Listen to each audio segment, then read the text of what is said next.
अस्सलाम वालेकुम रहमतुल्लाह। हम पढ़ रहे थे effect of dielectric constant of solvent. Effect पढ़ रहे थे किस चीज़ का? Effect of dielectric constant of solvent किस चीज़ पे? On the rate of ionic reactions, on the rate of ionic reactions in solutions. ठीक है, सॉल्वेंट के डाइलेक्ट्रिक कांस्टेंट का इफेक्ट पढ़े थे रेट ऑफ आयनिक रिएक्शंस पे। तो उसमें हमने एक मॉड्यूल डिस्कस कर लिया था जिसमें हमने डबल स्फीयर मॉडल वाला वो मॉडल यूज़ करके एक्सप्लेन किया था कि डाइलेक्ट्रिक कांस्टेंट का क्या रिलेशन होता है रेट ऑफ आयनिक रिएक्शंस के साथ। तो दूसरा हमारा मॉडल था single sphere model, single sphere model. तो आज हम सिंगल स्फीयर मॉडल को यूज़ करके रिलेशन चेक करेंगे डाइलेक्ट्रिक कांस्टेंट और आयनिक रेट ऑफ आयनिक रिएक्शंस का। सिंगल स्फीयर मॉडल थोड़ा सा डिफरेंट है डबल स्फीयर से।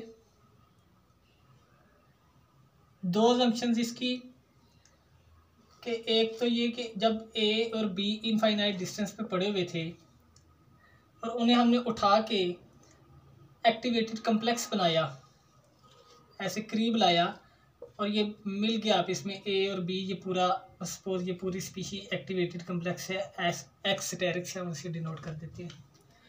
तो डबल स्फीयर मॉडल में हमने ये चीज़ देखी थी कि ए और बी की इंडिविजुअल आइडेंटिटीज़ मेंटेन रहती हैं इन एक्टिवेटेड कम्प्लेक्स, मीन ये दो अलग अलग स्फीयर मेंटेन रहते हैं और इसी वजह से उसका नाम डबल स्फीयर मॉडल था।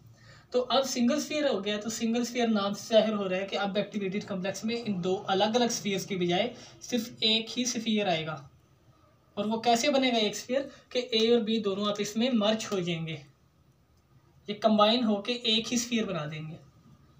तो सपोज पहले इस आयन पे हमारा चार्ज था जेड ए, इस पे था जेड बी, तो अब इस पे ओवरऑल चार्ज कितना होगा? Z A plus Z B के इक्वल इस पे चार्ज आ जाएगा। पहली असम्पशन तो ये थी। दूसरी असम्पशन कि हमने डबल स्फीयर मॉडल में एक चीज़ अज्यूम की थी कि जो सॉल्वेंट की प्रॉपर्टीज़ हैं, अगर हम पर्टिकुलर बात करें तो कौन सी प्रॉपर्टी? डाइलेक्ट्रिक प्रॉपर्टीज़ की हम बात कर रहे हैं। तो जो डाइलेक्ट्रिक प्रॉपर्टीज़ ऑफ सॉल्वेंट वो हमने डबल स्फीयर मॉडल में देखा था कि are constant throughout the solution. ठीक है, कि पूरे सोल्यूशन में डाइलेक्ट्रिक कांस्टेंट की वैल्यू सेम होती है। एक्सप्लेन कर देता हूँ। ये बीकर है हमारा, इसमें हमारे आयंस पड़े हुए हैं, सपोज ए आयन पड़ा हुआ है, बी आयन पड़ा हुआ है, एक और ए आयन पड़ा हुआ है और यहाँ पे दरमियान में सारा सॉल्वेंट है। तो डबल स्फीयर में हमने पढ़ा था कि डबल स्फीयर में सपोज अगर हमारा सॉल्वेंट वाटर है तो उसका डाइलेक्ट्रिक कांस्टेंट 78.5 रहेगा। सॉल्वेंट का मालिक्यूल, वाटर का मालिक्यूल कहीं भी हो, इस बी के पास में पड़ा हुआ हो, इस ए के पास में पड़ा हुआ हो, इन दोनों से दूर किसी कोने में पड़ा हो, इधर दरम्यान में पड़ा हो, कहीं भी पड़ा हो, तो उसके डाइलेक्ट्रिक कांस्टेंट की वैल्यू 78.5 ही रहेगी। ये हमने बात एज्यूम की थी डबल स्फीयर मॉडल में। लेकिन अब इस असम्पशन को थोड़ा सा चेंज करेंगे। डबल स्फीयर मॉडल में क्या होता है कि डबल स्फीयर मॉडल के अकॉर्डिंग अब डाई इलेक्ट्रिक कांस्टेंट सेम नहीं होता थ्रू आउट द सॉल्यूशन, और ये डिपेंड करता है कि सॉल्वेंट का मॉलिक्यूल किस लोकेशन पे एग्जिस्ट कर रहे हैं। तो उस बेस पे सॉल्वेंट के मॉलिक्यूल्स की दो कैटेगरीज बन जाती हैं। एक कैटेगरी कि जहाँ पे सॉल्वेंट का मॉलिक्यूल बिल्कुल फ्री पड़ा हुआ है, उसका किसी आयन के साथ कोई इंटरेक्शन डायरेक्ट नहीं है, तो इस केस में तो उसका डाइलेक्ट्रिक कांस्टेंट उतना ही होगा जितना उसका फ्री स्टेट में होना चाहिए, मीन 78.5 अगर ये वाटर का मॉलिक्यूल का था। दूसरी कैटेगरी वो आती है जो आयंस को आके वो सराउंड कर देती है, आयंस को स्टेबलाइज कर देती है in the form of salvation layer. Salvation layer कैसे बनती है? सपोज इस पे ए पे अगर नेगेटिव चार्ज है तो वाटर, सपोज हमारा सॉल्वेंट हो तो वाटर का एच पे पार्शियल पॉजिटिव चार्ज होता है, तो ये पार्शियल पॉजिटिव चार्ज इसके पास आ जाएगा नेगेटिव के, तो ये नेगेटिव पॉजिटिव आपस में एक दूसरे को कैंसिल करके तो ये आयन स्टेबल होते जाते हैं। तो ये काफ़ी सारे वाटर के मॉलिक्यूल इस तरह से इसके करीब आके तो इसे स्टेबलाइज करेंगे। और सपोज अगर ए पे नेगेटिव है, बी पे मैं कहता हूँ कि बी पे पॉजिटिव है, तो पॉजिटिव के लिए ऑक्सीजन पे नेगेटिव चार्ज होता है, तो ऑक्सीजन इसकी साइड पे आ जाएगा और ये आगे से स्टेबलाइज करना स्टार्ट कर देगा। तो ऐसे सॉल्वेंट के मॉलिक्यूल स्टेबलाइज करते हैं। तो चूंकि ये चारों तरफ ये देखो कि प्रेजेंट है, अब हर साइड पे प्रेजेंट है 3 डायमेंशंस में, तो ये पूरी एक लेयर बनती है सॉल्वेंट के मॉलिक्यूल की। इसे हम हाइड्रेशन लेयर कहते हैं या सल्वेशन लेयर कहते हैं। अगर वाटर हो तो हाइड्रेशन लेयर, अगर हम जनरल बात करें तो सल्वेशन लेयर। और इस सल्वेशन लेयर का काम क्या होता है कि ये स्टेबलाइज करती है आयंस को इन सॉल्यूशन। ठीक है। अब देखो कि सॉल्वेंट का मॉलिक्यूल जब बल्क में पड़ा हुआ था तो उसकी डाइलेक्ट्रिक प्रॉपर्टी इतनी थी, वैल्यू उसके 78.5 थी। और अब आयंस को बैलेंस करने के लिए या इन्हें स्टेबलाइज करने के लिए सॉल्वेंट की जो प्रॉपर्टी यूज़ होती है वो डाई इलेक्ट्रिक प्रॉपर्टी ही यूज़ होती है। तो पहले तो उसके पास बहुत ज़्यादा एनर्जी थी सॉल्वेंट के मॉलिक्यूल के पास, लेकिन जब उसने आके किसी एक आयन को स्टेबलाइज करना शुरू कर दिया तो इसका मतलब है कि उसने अपनी काफ़ी सारी एनर्जी यूटिलाइज कर दी एक आयन को स्टेबल करने में। तो अब उसके पास जो बाकी एनर्जी बचेगी वो 78.5 नहीं होगी, वो इससे कम हो जाएगी। तो सपोज जो इस सॉल्वेशन लेयर के अंदर वाटर का मॉलिक्यूल है उसका डाइलेक्ट्रिक कांस्टेंट बाकी बच गया 2.5। मीन बाकी सारी ऑलमोस्ट जो 76 मैग्नीट्यूड था डाइलेक्ट्रिक कांस्टेंट का वो यूटिलाइज हो गया एक आयन को स्टेबल करने में। तो अब क्या था कि जो बल्क में मॉलिक्यूल था उसका डाइलेक्ट्रिक कांस्टेंट कुछ और था, जो सॉल्वेशन लेयर के अंदर आ गया उसका डाइलेक्ट्रिक कांस्टेंट कुछ और होगा। तो ये पहले हमने एज्यूम किया था कि सॉल्वेंट का मॉलिक्यूल कहीं भी पड़ा हो उसका डाइलेक्ट्रिक कांस्टेंट या डाइलेक्ट्रिक प्रॉपर्टी सेम होती हैं। अब सिंगल स्फीयर मॉडल में वो वाला इफेक्ट या वो वाली असम्पशन हमारी ख़त्म हो गई। अब डाइलेक्ट्रिक कांस्टेंट सेम नहीं होता बल्कि ये लोकलाइज्ड होता है और पोजीशन पे डिपेंड करता है कि सॉल्वेंट का मॉलिक्यूल किस पोजीशन पे एग्जिस्ट कर रहा है विद इन सोल्यूशन। अगर वो आयंस के करीब होगा तो उसकी डाइलेक्ट्रिक प्रॉपर्टी रिड्यूस हो जाएगी, अगर वो आयन से दूर है फ्री स्टेट में पड़ा हुआ है तो उसकी डाइलेक्ट्रिक प्रॉपर्टी ज़्यादा होगी। अब हम स्टडी करते हैं इसे कि सपोज हमारा एक आयन पड़ा हुआ है, ए आयन पड़ा हुआ है सोल्यूशन में और एक बी आयन पड़ा हुआ है। इन दोनों आयंस को हमने इकट्ठे लाके एक ही बड़ा सा स्फीयर बनाना है ए बी, जिस पे charge Z A plus Z B होना चाहिए। तो अब क्या होगा कि इनफाइनाइट डिस्टेंस से उठा के एक दूसरे के करीब लाने के लिए हमें क्या करना पड़ेगा, बहुत ज़्यादा फोर्स लगानी पड़ेगी, इन दोनों को फोर्स लगा के करीब लाना पड़ेगा। और वो फोर्स जब जितने डिस्टेंस से ये ट्रैवल की है उसके साथ मल्टीप्लाई होगी तो वो वर्क डन हमारे पास आएगा और वो वर्क डन इक्वल होगा उस एनर्जी की जो हमें एनर्जी चाहिए इन दोनों आयंस को करीब ला के एक्टिवेटेड कम्प्लेक्स बनाने के लिए।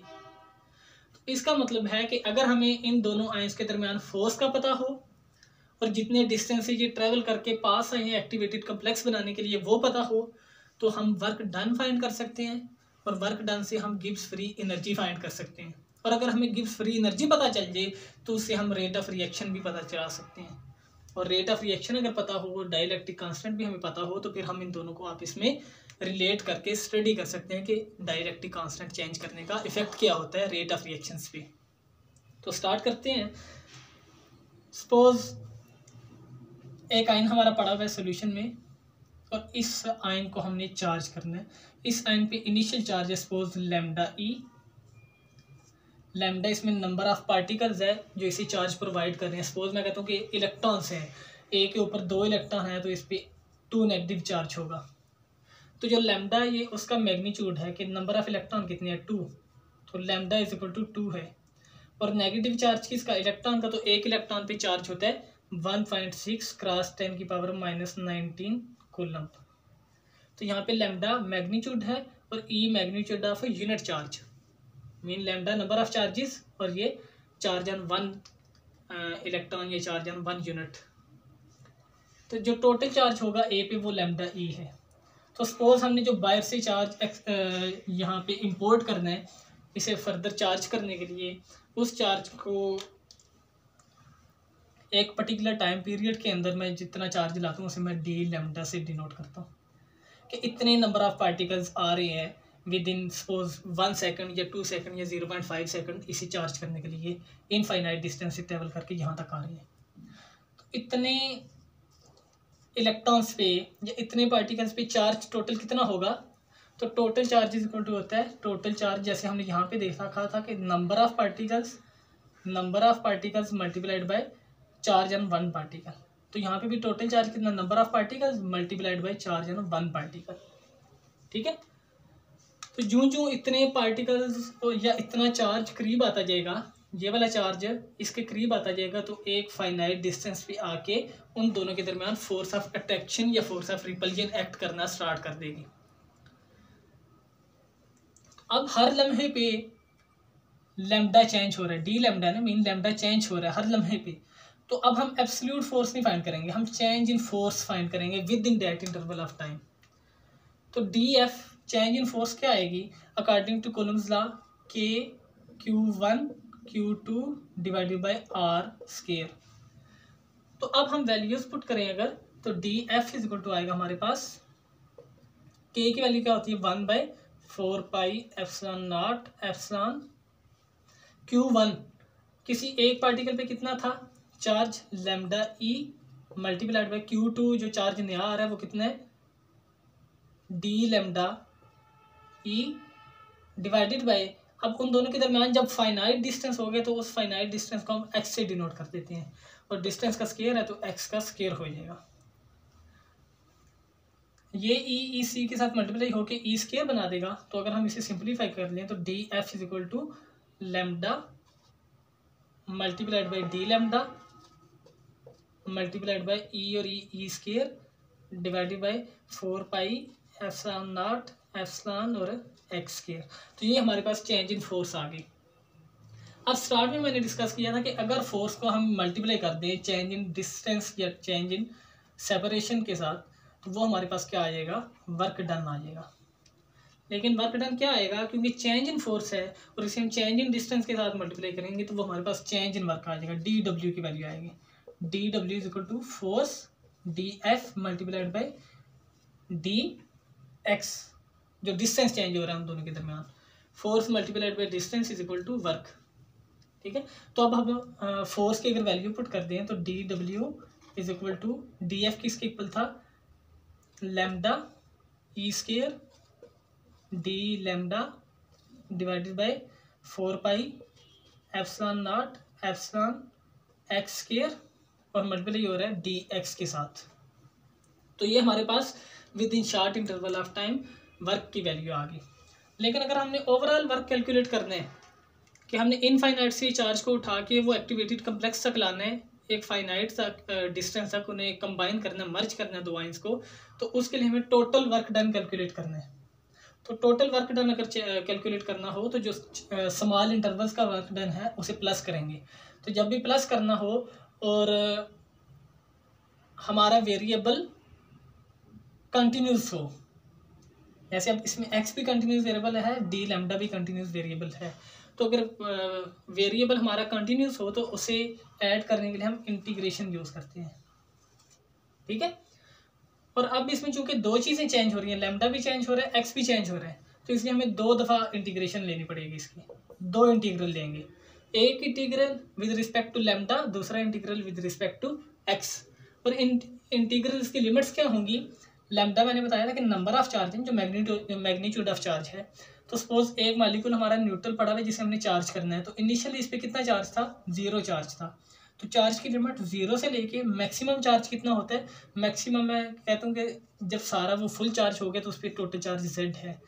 तो चार्ज की वैल्यू 0 से लेके Z तक लिमिट्स, और लैम्डा की लिमिट्स, लैम्डा क्या था, सॉरी ये तो लैम्डा हो गया ना चार्ज, और एक्स की लिमिट्स कि पहले स्टार्ट में दोनों आइंस के दरमियान डिस्टेंस कितना था, इन्फिनिटी डिस्टेंस पे वो बहुत दूर पड़े हुए थे, और आखिर पे जब वो आके मर्ज हो गए, इस तरह उन्होंने स्फीयर बनाया, तो इस स्फीयर में आने के बाद जो उन दोनों के आपस के सेंटर थे उनके दरमियान जो डिस्टेंस है वो DAB के इक्वल था। तो इनफाइनाइट से चेंज होके डिस्टेंस DAB बना, तो ये इसकी लिमिट्स। अब अगर हम इसे सिंप्लीफाई करें इक्वेशन को, तो यहाँ पे तो इंटीग्रल और डिफरेंशियल आप इसमें कट जाएंगे, तो वर्क डन W इक्वल आ जाएगा किसके, W इज इक्वल टू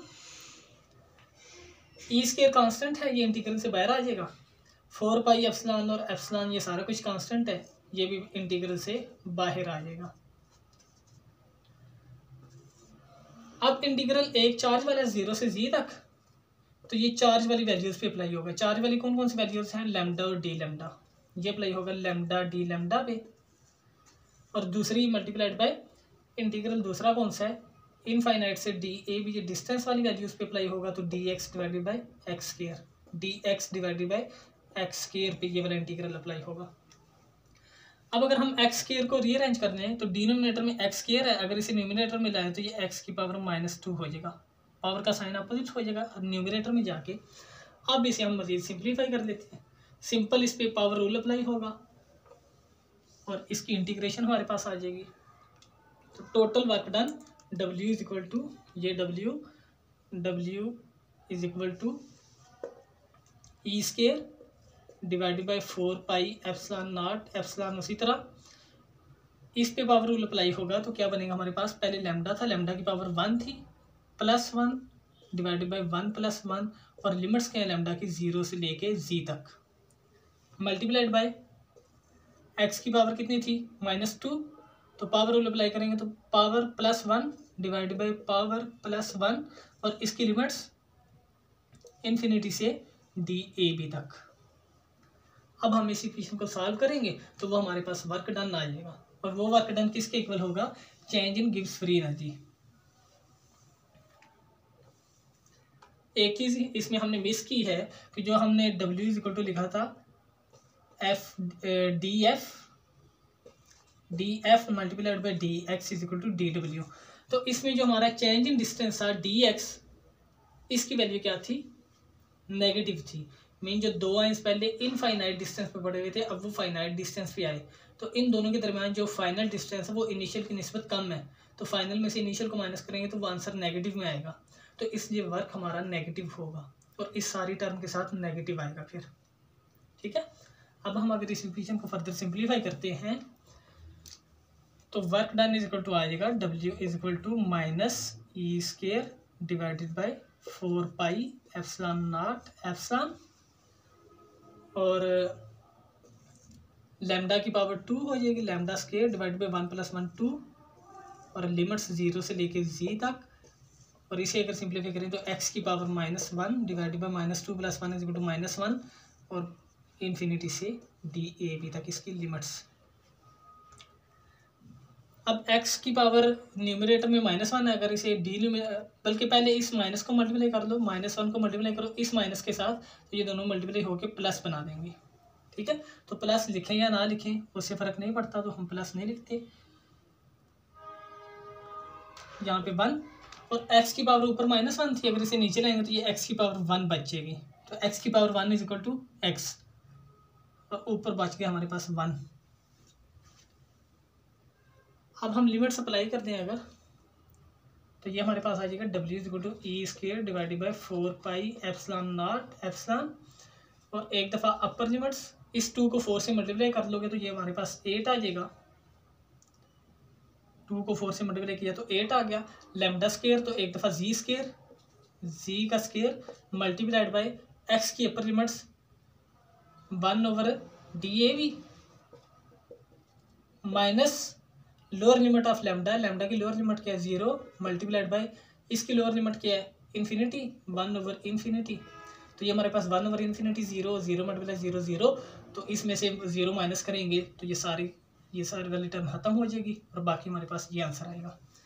तो W इज इक्वल टू किसके इक्वल आ जाएगा, work done is equal to E square multiplied by G square divided by 8 pi epsilon naught epsilon और DAB, ये हमारे पास आ गया work done in bringing 2 ions from an infinite distance into close proximity of each other to form an activated complex। अब ये work done हमने देखा था कि गिब्स फ्री एनर्जी के इक्वल है, डेल्टा G0 के इक्वल है, delta G0 is equal to W is equal to Z square E square divided by 8 pi epsilon naught epsilon DAB। लेकिन चूंकि हम इलेक्ट्रोस्टैटिक फोर्स की बात करके ये सारा एक्सप्रेशन डिराइव कर रहे हैं, तो जो हमारी डेल्टा G0 होगी ये इलेक्ट्रोस्टैटिक कंपोनेंट होगा टोटल डेल्टा G0 का। ठीक है। तो जो टोटल डेल्टा जी नॉट होती है, टोटल डेल्टा जी नॉट होगी वो delta G naught non electrostatic plus delta G naught electrostatic के इक्वल होगी।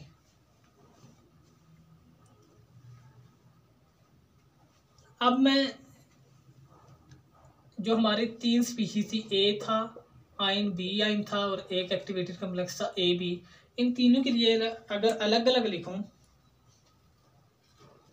डेल्टा जी नॉट को, तो हमारे पास क्या बनेगा। अगर मैं लिखता हूँ डेल्टा जी नॉट ए के लिए, delta G naught electrostatic component for a, तो वो हमारे पास क्या आएगा, जेड ए का स्केयर, 4 जान ए का स्केयर आ जाएगा क्योंकि हम ए स्पीशीज से डील कर रहे हैं।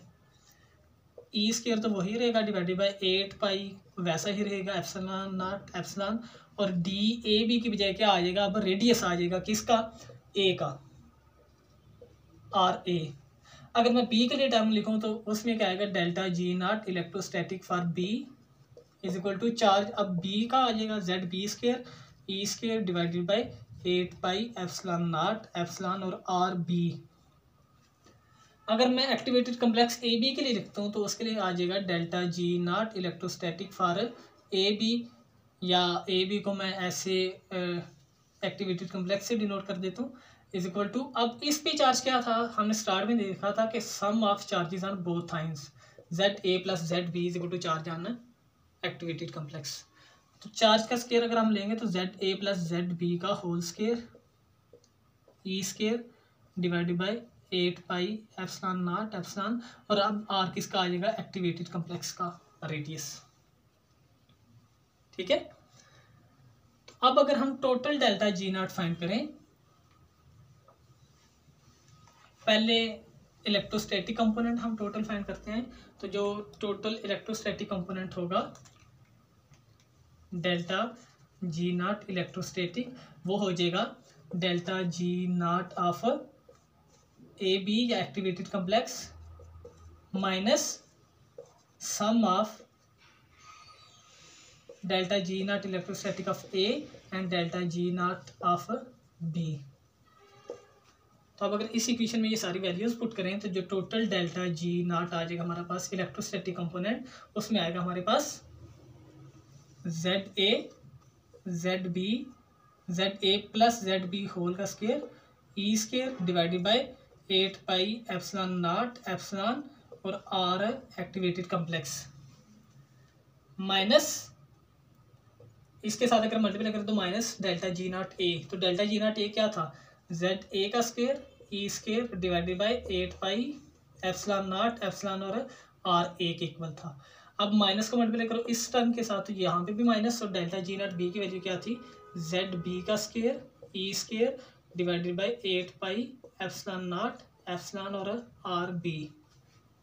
ठीक है। अब अगर हम इस इक्वेशन को गौर से देखें तो इन तीनों टर्म्स में एक चीज कॉमन है। क्या कॉमन है, जो चीजें कॉमन है वो हम कॉमन ले लेते हैं, delta G naught electrostatic, delta G naught electrostatic is equal to E square, इसमें भी है इसमें भी है इसमें भी है, तो ई स्केयर हम कॉमन ले लेते हैं, डिवाइडेड बाय 8 तीनों में है तो 8 भी हम कॉमन ले लेते हैं, पाई भी तीनों में है तो पाई भी कॉमन ले लेते हैं, एप्सिलॉन नॉट एप्सिलॉन भी तीनों में कॉमन है तो ये भी हम कॉमन ले लेते हैं। तो बाकी क्या बचेगा, इसमें बचेगा Z A plus Z B whole का square divided by radius of activated complex, और इस टर्म में से बचेगा जेड ए का square divided by r A minus इसमें से बचेगा जेड बी का square divided by r B. और अगर हम टोटल डेल्टा जी नॉट की वैल्यू लें तो उसमें क्या आ जाएगा, delta G naught non electrostatic plus electrostatic, तो ये हमारे पास इलेक्ट्रोस्टैटिक की वैल्यू आई।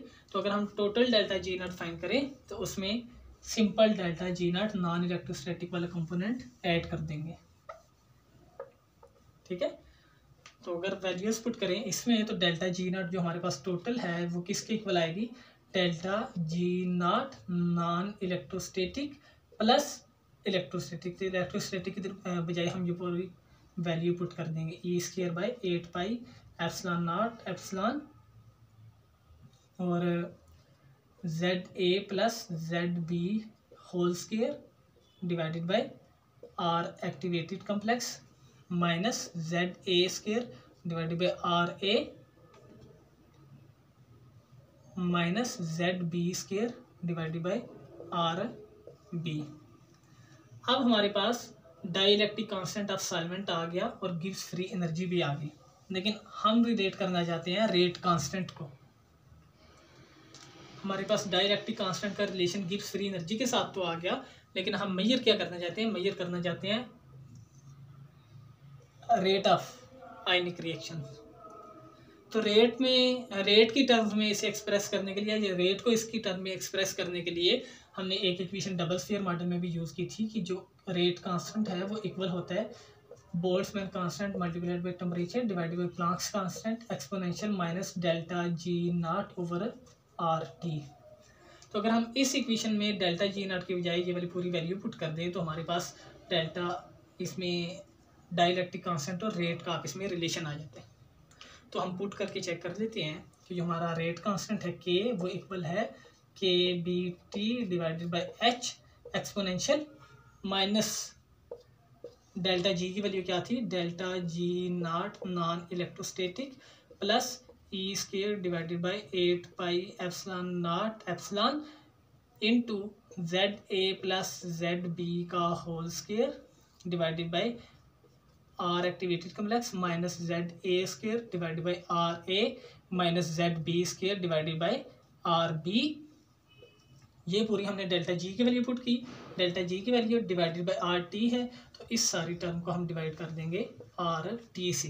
अब अगर हम इस इक्वेशन को सिंप्लीफाई करें तो हमारे पास क्या आएगा, K is equal to K B T divided by H exponential minus को मल्टीप्लाई कर दें तो minus delta G naught non electrostatic divided by R T, और फिर माइनस को मल्टीप्लाई कर दें exponential minus E square divided by 8 pi epsilon naught epsilon, और आर टी भी इसके साथ अब आ जाएगा डिनोमिनेटर में, into Z A plus Z B का whole square divided by radius of activated complex minus Z A square divided by radius of A minus Z B square divided by radius of B.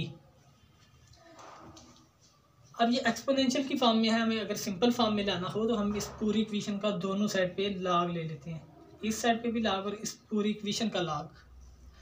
तो अगर log लेंगे तो हमारे पास answer क्या आएगा, इसको अगर हम सिंप्लीफाई करें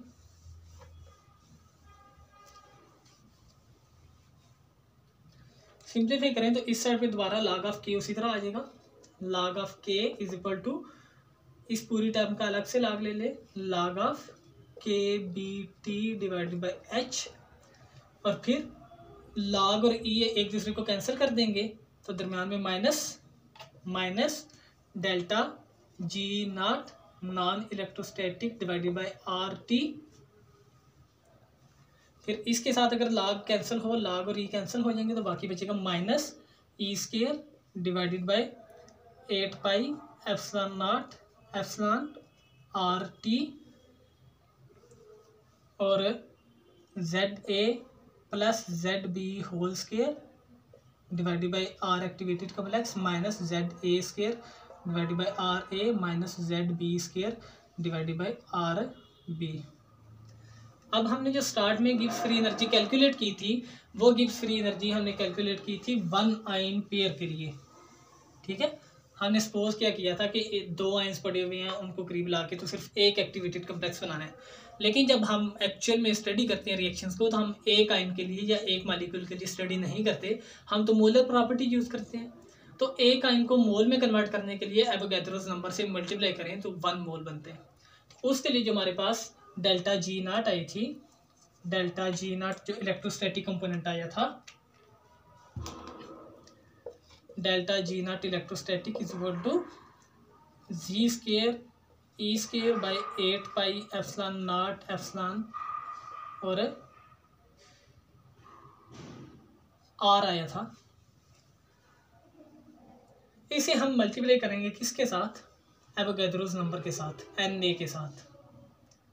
तो फिर इस जो e square 8 pi epsilon naught epsilon है इसके साथ एवोगैड्रोस नंबर भी आएगा अगर हम मोलर प्रॉपर्टी यूज़ करते हैं, ठीक है। तो फिर क्या होगा कि जो आर ओवर एन है इस इक्वेशन में, आर ओवर एन ए, तो आपको पता है कि R over N A equal to होता है बोल्ट्जमैन कांस्टेंट के बी के इक्वल। तो आर ओवर एन ए की बजाय हम यहाँ पे के बी की वैल्यू पुट कर देंगे, के बी, ये के बी टी बन जाएगा। ठीक है,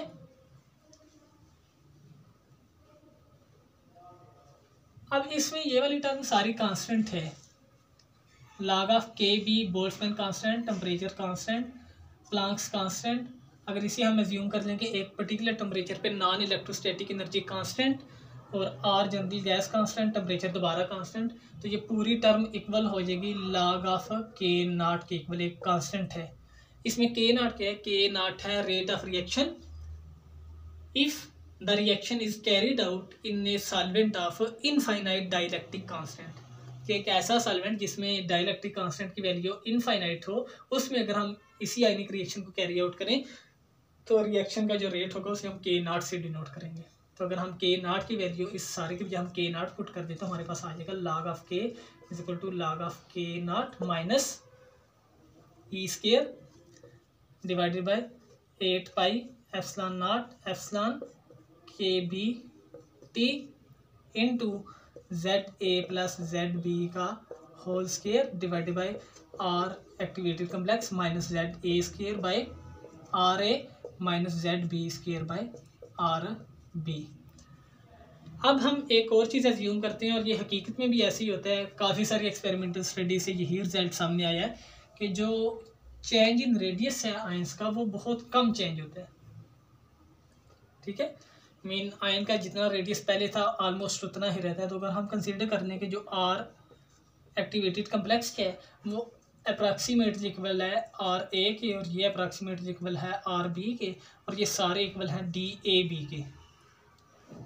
ठीक है, तो उसमें फिर क्या होगा कि इसकी वजह भी हम डी ए बी पुट कर देंगे, यहाँ पे भी हम डी ए बी लिख सकते हैं और यहाँ पे भी डी ए बी लिख सकते हैं। ठीक है, अगर आयनिक रेडियस सबका ऑलमोस्ट इक्वल हो तो सबका डी ए बी से हम रिप्लेस कर देते हैं। अब इस इक्वेशन को अगर हम सिंप्लीफाई करें तो log ऑफ के is equal to log of के नॉट उसी तरह minus E square by 8 pi epsilon naught epsilon के बी टी उसी तरह।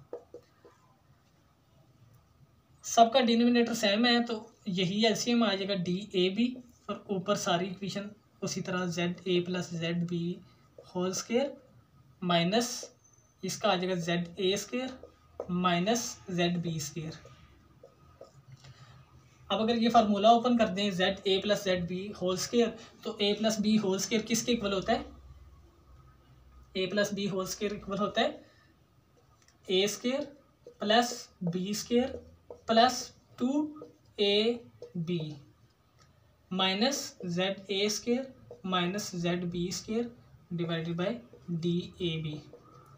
और ये मल्टीपल हो रहा था किसके साथ, e square divided by 8 pi epsilon naught epsilon के बी टी लॉग ऑफ के naught is equal to log of k. तो यहाँ से अगर सिंप्लीफाई करें तो Z A square minus Z A square से कट गया, Z B square minus Z B square से कट जाएगा, तो हमारे पास बाकी क्या बचेगा, ये आप इसमें कैंसिल हो गई टर्म्स, तो बाकी बचा 2 जेड ए जेड बी। तो ये 2 इस 8 के साथ कैंसिल, 2 न्यूमरेटर में है तो 2 कैंसिल हो गया 8 के साथ, 2 1 ज़ा 2 और 2 4 ज़ा 8। तो हमारे पास वापस इक्वेशन क्या आई, log ऑफ के is equal to log of के naught minus Z A Z B e square divided by 4 pi epsilon naught epsilon के बी टी और डी ए बी। और ये इक्वेशन एग्जैक्टली सिमिलर है उस फाइनल एक्सप्रेशन के जो हमने डिराइव किया था by using a double sphere model. तो एग्जैक्ट सेम सिचुएशन आई और सेम ही रिजल्ट दोनों ने दिए और इस वजह से हम सिंगल स्फीयर मॉडल को लेके चलें या डबल स्फीयर मॉडल को लेके चलें, जो डाइलेक्ट्रिक कांस्टेंट का इफेक्ट है रेट ऑफ रिएक्शन पे वो सेम ही होता है। और एक्सपेरिमेंटली भी ये वेरीफाई हो गया कि दोनों मेथड ही दुरुस्त हैं। जिस मेथड से भी हम कैलकुलेट करेंगे वो ऑलमोस्ट एक्सपेरिमेंटल के करीब करीब ही वैल्यू आती है, लेकिन फिर भी हम इसे इंटरप्रेट कर देते हैं कि एक ग्राफ ड्रा कर देते हैं log ऑफ के वर्सेस 1/e का। तो log ऑफ के नॉट कांस्टेंट, तो ये इंटरसेप्ट के इक्वल आ जाएगा। सपोज ये इंटरसेप्ट है इसका log ऑफ के नॉट, और इस साइड पे 1/e के साथ हम ग्राफ प्लॉट कर रहे हैं, तो बाकी चीज़ स्लोप आ जाएगी। स्लोप कैसी आएगी? स्ट्रेट लाइन आएगी, क्योंकि ये डायरेक्टली प्रोपोर्शनल 1/e के log ऑफ के is directly proportional to 1/e है यहाँ पे, ठीक है, -1/e। तो क्या आएगा कि एक स्ट्रेट लाइन आएगी और उसकी स्लोप क्या होगी? नेगेटिव। मीन एक स्ट्रेट लाइन आएगी विद नेगेटिव स्लोप। इसमें नोटेबल चीज़ ये है कि मैंने दोबारा इस लाइन को यहाँ से स्टार्ट नहीं किया। उसकी रीज़न ये है कि यहाँ पे इस लाइन पे 1/e की वैल्यू 0 है, 1/e इज इक्वल टू 0 है यहाँ पे। तो 1/e 0 कब होगा? जब एप्सिलॉन की वैल्यू इनफाइनाइट होगी, तो 1/∞ इज इक्वल टू 0 होगा। तो इनफाइनाइट वैल्यू तक पहुँचने के लिए हमें इस ग्राफ को एक्सट्रापोलेट करना पड़ेगा। और इसी तरह इस साइड पे जब एक्सपेरिमेंटल वैल्यूज हम कैलकुलेट करते हैं तो यहाँ तक तो स्ट्रेट लाइन बिहेवियर रहता है, लेकिन जब e की वैल्यू बहुत ज़्यादा डिक्रीज हो जाती है, ये 1/e की वैल्यू इंक्रीज होती है, तो फिर ये लीनियर से थोड़ा सा डेविएट कर जाता है ग्राफ। लेकिन असल जो हमने चीज़ यहाँ से कैलकुलेट करनी थी वो मैं बता देता हूँ कि रेट का हमने रिलेशन देखना था एप्सिलॉन के साथ। तो इस साइड पे 1/, डाइलेक्ट्रिक कांस्टेंट इंक्रीज हो रहा है, मीन इसकी वैल्यू डिक्रीज हो रही है, जिसकी वजह से ये ओवरऑल वैल्यू इस साइड पे इंक्रीज हो रही है। तो 1/e इंक्रीज होने का मतलब ये है कि e डिक्रीज हो रहा है इस साइड पे। तो जो e डिक्रीज हुआ तो log ऑफ k भी क्या हुआ? डिक्रीज हुआ। Mean log of k is directly proportional to epsilon, या रेट जो हमारा रेट ऑफ रिएक्शन है वो डायरेक्टली प्रोपोर्शनल है एप्सिलॉन के। लेकिन ये कंडीशन कब एप्लीकेबल है? अगर ZA और ZB दोनों पे चार्ज सेम हो, ये भी पॉजिटिव हो ये भी पॉजिटिव हो, या दोनों ही नेगेटिव हो, तो दोनों केसेस में क्या होगा कि ओवरऑल इसका आंसर पॉजिटिव आएगा, और ये पॉजिटिव इस नेगेटिव के साथ मिलके तो ओवरऑल स्लोप को नेगेटिव बनाएंगे। लेकिन क्या हो कि अगर इन दोनों में से एक पॉजिटिव हो, सपोज ZA पॉजिटिव था लेकिन ZB नेगेटिव था, तो अब ZB वाला नेगेटिव मल्टीप्लाई होगा इस नेगेटिव के साथ और यहाँ पे प्लस आ जाएगा। तो जब प्लस आएगा तो फिर स्लोप पॉजिटिव हो जाएगी। जब स्लोप पॉजिटिव होगी तो E डिक्रीज होने के साथ साथ K इंक्रीज हुआ, तो उस केस में K इन्वर्सली प्रोपोर्शनल हो जाएगा E के। मीन अगर दोनों अपोजिट साइंस के चार्जेस हों, अगर अपोजिट हों तो डाइलेक्ट्रिक कांस्टेंट के इन्वर्सली प्रोपोर्शनल हो जाएगा रेट, और अगर सिमिलर हों तो ये दोनों डायरेक्टली प्रोपोर्शनल होंगे। इस स्लोप की वैल्यू किसके इक्वल होगी? Slope is equal to ZA ZB E square divided by 4π epsilon naught, 4π epsilon naught, और KBT और DAB के इक्वल इसकी स्लोप की वैल्यू होगी।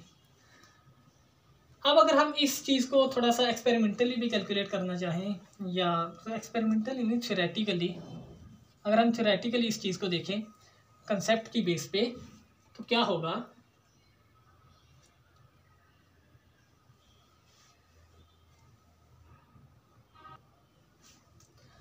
अगर हमारे दोनों आइंस अपोजिट साइन के हैं, ये नेगेटिव था ये पॉजिटिव था, और अगर अब डाइलेक्ट्रिक कांस्टेंट की वैल्यू ज़्यादा होती है, मीन्स सॉल्वेशन लेयर बड़ी बनती है इधर भी और इधर भी। अगर E ज़्यादा थी तो रेडियस ऑफ सॉल्वेशन लेयर भी ज़्यादा हुआ। अगर दोनों चीज़ें ज़्यादा हुई तो अब ये बैरियर के तौर पे एक्ट कर रही हैं लेयर्स, ये इन दोनों को आपस में मिलने से रोक रही हैं, एक्टिवेटेड कॉम्प्लेक्स को बनने से रोक रही हैं। तो मीन जितना ये रेडियस इसका इंक्रीज होता जाएगा, एक्टिवेटेड कॉम्प्लेक्स बनने की चांसेस उतने कम होंगे, मीन रेट उतना कम होता जाएगा। ठीक है, तो डाइलेक्ट्रिक कांस्टेंट बढ़ने से रेट क्या हुआ?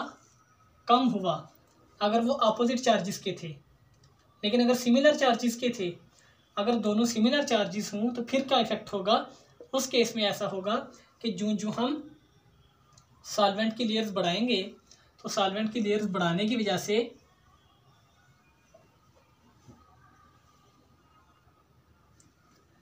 इन दोनों का आपस में रिपल्जन कम होती जाएगी। मीन अगर ये बेयर चार्जेस हों, नेगेटिव और नेगेटिव एक दूसरे के करीब आए, तो फिर उनमें रिपल्जन बहुत ज़्यादा होगी और ये एक दूसरे को रिपेल करेंगे, दूर भागेंगे। और अगर लेयर्स आ गई तो लेयर्स दोनों को स्टेबल करेंगी। स्टेबल करके ये लेयर्स क्या काम करेंगे कि सपोज दो बंदों की लड़ाई हो रही है, वो बहुत ज़्यादा गुस्से में हैं, तो एक तीसरा बंदा आएगा, उन दोनों को थोड़ा ठंडा करेगा, कूल डाउन करके फिर उन्हें आपस में राजीनामा करवाएगा। तो ये लेयर्स वो वाली बात कर रही हैं कि इन दोनों की एनर्जी को डिक्रीज कर रही हैं, दोनों को स्टेबल करके करीब ला रही हैं। जब दोनों स्टेबल होंगे तो फिर इनके आपस में रिपल्जिव कम होगी, मीन ई बड़ा, रेडियस ऑफ सल्वेशन बड़ा, स्टेबिलिटी बड़ी, ये दोनों एक दूसरे के करीब आए। जब करीब आए तो एक्टिवेटेड कम्प्लेक्स बनने के चांसेस भी बढ़ गए, मीन रेट भी बढ़ गया। तो इस केस में क्या होगा, अगर दोनों अपोजिट हों, दोनों नेगेटिव हों या दोनों पॉजिटिव हों, तो फिर डाइलेक्ट्रिक कांस्टेंट बढ़ाने से रेट भी बढ़ेगा। तो ये टोटल इफेक्ट था सॉल्वेंट के डाइलेक्ट्रिक कांस्टेंट का rate of ionic reactions in solutions पे।